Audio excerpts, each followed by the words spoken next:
लेकिन अगर कन्हैया कुमार वहाँ आते हैं तो आम आदमी पार्टी को इसलिए मुश्किल बढ़ जाएंगी, क्योंकि वो जो 10 सीटें जीतने वाली है, जो 20 सीटें जीतने वाली है, वो सीटें भी कट जाएंगी। क्योंकि कन्हैया कुमार जब जब उतरे हैं तब तब उन्होंने एक ऐसा दाव पेच खेला है कि बीजेपी पार्टी को उन्होंने हमेशा नीचे किया है मेरे हिसाब से। दिल्ली कहाँ से जीती है उनने? चोरों से जीती है, चोरों से जीती है उनने दिल्ली। लेकिन मुझे ये ऐसा लग रहा है कि अगर कन्हैया कुमार मैदान में उतरते हैं तो भाजपाई मैदान छोड़कर जरूर भाग जाएंगे।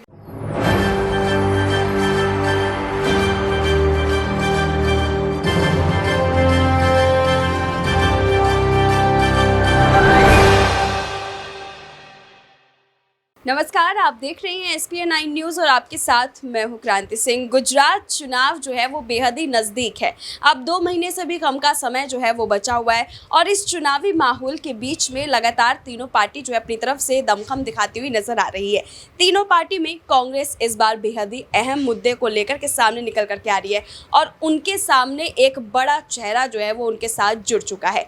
देखना यही होगा कि इस चेहरे के बाद जो है वो गुजरात के समीकरण में क्या कोई बदलाव यहाँ पर आ पाएगा या नहीं। चलिए इस खास रिपोर्ट के माध्यम से समझते हैं। जिस दहलीज पे मैं खड़ा हूँ, यहाँ के मुख्यमंत्री अरविंद केजरीवाल, मनीष सिसोदिया, राघव चड्ढा, तमाम लोग गुजरात में तहलका मचा रहे हैं। कह रहे हैं कि अब की बार सुपरा साफ कर देंगे, बीजेपी का सफाया कर देंगे।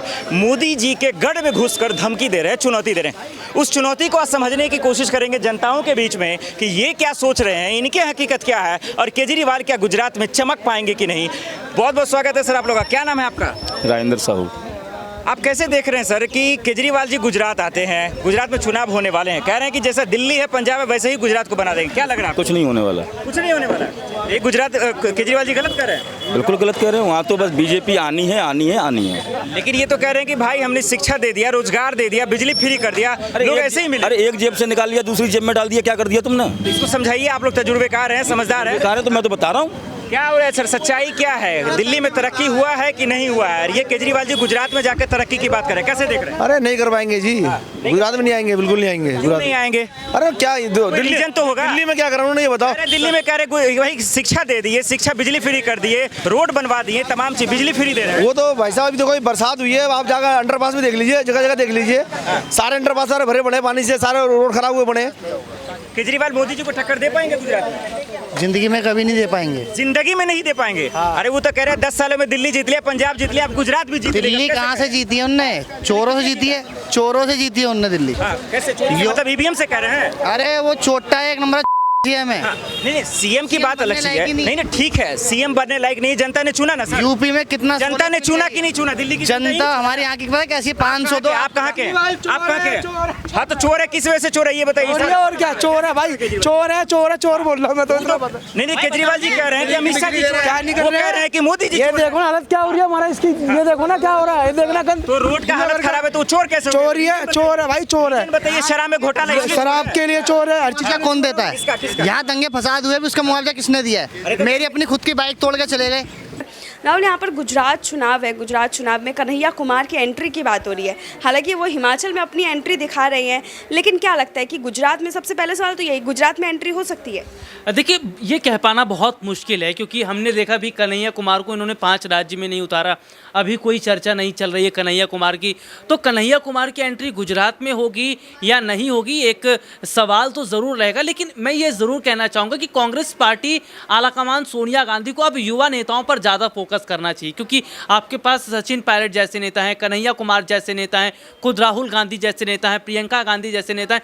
तो इन युवा नेताओं को आप क्यों बचा कर रखे हुए? भाई जब चुनाव खत्म हो जाएंगे उसके बाद आप इन्हें मैदान में उतारेंगे, तो ज़रूरत आज पड़ रही है कि आज कांग्रेस पार्टी को अपने युवा नेताओं को मैदान में उतारना पड़ेगा, रैली करनी पड़ेगी, प्रचार प्रसार करना पड़ेगा। भाई ऐसा लग रहा है कि आप तो कहीं है ही नहीं, रेस में आप हिस्सा ही नहीं ले रहे। आम आदमी पार्टी कितने महीने पहले गुजरात में पहुंच गई, डोर टू डोर कैंपेन हो, महिला योजना को लेकर काम हो, या फ्री बिजली फ्री पानी की बात हो, दिल्ली का मॉडल लेकर वहां चले गए हैं अरविंद केजरीवाल। लेकिन कांग्रेस पार्टी तो सो रही है। लग रहा है जैसे 5 राज्यों में इनका सूपना साफ हुआ, वैसे लग रहा है इनका गुजरात में भी हार का सामना होना पड़ेगा। तो यहाँ पर देखिए, गुजरात में कांग्रेस हार की तरफ है, लेकिन अगर ऐसे में डूबती नैया को अगर सहारा कन्हैया कुमार का मिल जाता है, तो सवाल यही है कि कन्हैया कुमार के आने के बाद क्या वहाँ पर हड़कंप मच जाएगा? क्या भाजपाइयों में जो एक खलबली है, क्योंकि कन्हैया कुमार कट्टर भाजपाई माने जाते हैं, वो बिल्कुल भाजपा को पसंद नहीं करते हैं।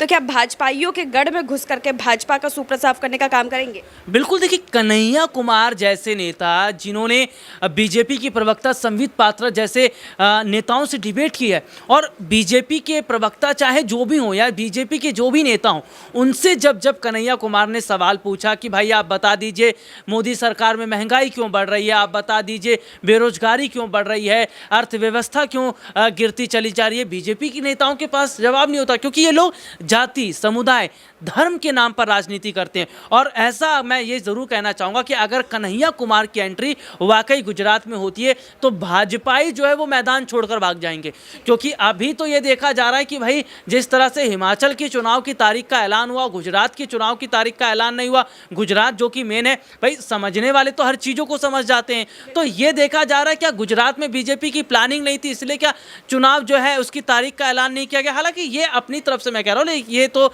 चुनाव आयोग है, वो तय करेंगे कि कहाँ कैसे चुनाव करवाना है या कितनी सीटों पर चुनाव होना है। लेकिन मुझे ये ऐसा लग रहा है कि अगर कन्हैया कुमार मैदान में उतरते हैं तो भाजपाई मैदान छोड़कर जरूर भाग जाएंगे। धन्यवाद राहुल। देखिए यहाँ पर सवाल और भी कई सारे हैं, हमारे साथ एक और सहयोगी मौजूद है। ऋतिक, कांग्रेस में खलबली मची हुई है, जहाँ एक तरफ अध्यक्ष पद को लेकर के चुनावी बवाल मचा हुआ है, राजस्थान में अलग बवाल मचा है, लेकिन गुजरात में अभी भी दूसरे नंबर की पार्टी के पद पर जो है वो कायम है। सी वोटर्स का रिजल्ट आता है, हमने देखा सी वोटर्स के रिजल्ट में जो है यहाँ पर वो दूसरे नंबर की पार्टी बनकर के उभर रही है। अभी भी आम आदमी पार्टी पछाड़ नहीं पा रही है। तो क्या आम आदमी पार्टी को जो पहले ही पीछे छोड़ चुकी है कांग्रेस, क्या भाजपा के गढ़ में कन्हैया कुमार का चेहरे का इस्तेमाल करके, क्योंकि देखिए बिहार में जितने वोट प्रतिशत मिलते हैं कहीं ना कहीं कन्हैया कुमार के खेमे से ही आते हैं, तो यहाँ पर माना जा सकता है कि कन्हैया कुमार का जब चर्चा होता है कि वो गुजरात जाएंगे, उनके वोट प्रतिशत में बढ़ोतरी हो जाती है, तो जब सच में उनकी एंट्री वहाँ पर हो जाएगी तो क्या लगता है आपको? आप ये देखिए कि अभी गुजरात में जो कांग्रेस पार्टी बड़ी शांत थी और युवा चेहरे की बात हमेशा कांग्रेस पार्टी करती है। अगर कन्हैया कुमार वहां आते हैं तो हो सकता है वो जो कमान संभालें तो एक बड़ा चेहरा सामने आ सकता है वहां चुनाव प्रचार के लिए और कांग्रेस की सत्ता को संभालने के लिए। आप ये देखिए ना कि वहाँ गया कौन है, अभी तक कोई नहीं गया है। गहलोत जब जाते हैं वहाँ पर तो वहाँ पर डबल राजनीति की बात करते हैं, दो तरफा बात करते हैं, लेकिन ये बात समझ उनकी नहीं आती है। आप ये समझिएगा कि आपने कहा कि दूसरे नंबर की पार्टी अभी सामने आ रही, बिल्कुल आ रही। 70 साल से ये पार्टी जिंदा है, कांग्रेस पार्टी, तो ऐसा नहीं है कि पूरी तरीके से खत्म हो चुकी है, पूरी तरीके से वो गर्त में जा चुकी है। अभी भी वो मौजूद है, उसके बड़े बड़े स्टार प्रचारक नेता हैं। तो ये मुझे लगता है कि कन्हैया कुमार जो हैं, कन्हैया कुमार यदि वहाँ पहुँच जाते हैं बड़े चेहरे के रूप में तो आम आदमी पार्टी को मुश्किलें बढ़ सकती हैं और वहाँ पर BDA मॉडल के तहत काम वो कर सकते हैं। ठीक है, आम आदमी पार्टी की तो मुश्किलें बढ़ जाएगी। वैसे वो तीसरे नंबर की पार्टी इस बार कितनी भी कोशिश करती है तो भी वो तीसरे नंबर की ही पार्टी बनकर के उभरेगी। हालांकि वोट में जो है कटौती करेगी कांग्रेस के भी और यहाँ पर अगर हम देखें तो भाजपा के भी। लेकिन भाजपा के लिए कितनी बड़ी मुसीबत बन सकते कन्हैया कुमार, ये सवाल मैंने अभी राहुल से ही पूछा था, आपसे भी दोबारा पूछना चाहूँगी कि जो कन्हैया कुमार का नाम है वो कट्टर भाजपाई के रूप में लिया जाता है कि वो भाजपा को बिल्कुल नहीं बख्शते हैं। वो अच्छा काम करते हैं तो भी बोलते हैं, बुरा काम करते हैं तो भी बोलते हैं। तो क्या लगता है कि यहाँ पर कन्हैया कुमार की अगर एंट्री होती तो पूरे जज्बात और पूरे दिलो जान के साथ जो है वो खेले में उतरेंगे और मोदी के गढ़ पर जीत की कोशिश करेंगे? नहीं, जीत की कोशिश तो करेंगे लेकिन जीत जाना बड़ी मुश्किल की बात है। आप ये देखिए कि आपने कहा कि आम आदमी पार्टी तीसरे नंबर, आम आदमी पार्टी अभी अपनी जड़ों को मजबूत कर रही है। वो सबसे कम समय में राष्ट्रीय पार्टी बन के उभरी है। तो मेरे हिसाब से यदि वो गुजरात में हारती भी है आम आदमी पार्टी, अगर वो 5 सीटें या 6 सीटें 10 सीटें भी लाती तो उसके लिए बड़ी बात है कि पहली बार आपने वहाँ दांव खेला और आप वहाँ पर जीत गए। लेकिन अगर कन्हैया कुमार वहाँ आते हैं तो आम आदमी पार्टी को इसलिए मुश्किल बढ़ जाएंगी क्योंकि वो जो 10 सीटें जीतने वाली है, जो 20 सीटें जीतने वाली है, वो सीटें भी कट जाएंगी। क्योंकि कन्हैया कुमार जब उतरे हैं तब उन्होंने एक ऐसा दाव पेच खेला है कि बीजेपी पार्टी को उन्होंने हमेशा नीचे किया है मेरे हिसाब से। यहाँ पर कन्हैया कुमार की एंट्री जो है वो गुजरात में बताई जा रही है और अगर ऐसा होता है तो गुजरात का पूरा समीकरण ही बदल जाएगा। इस बात के दावे भी किए जा रहे हैं। देखना बेहद दिलचस्प होगा कि आने वाले समय में कांग्रेस क्या सच में ये कदम उठाती है या नहीं। आप लोग की क्या तर्क है हमें कमेंट में जरूर बताइएगा और तमाम ऐसी अपडेट्स के लिए देखते रहिए SPN9 न्यूज़।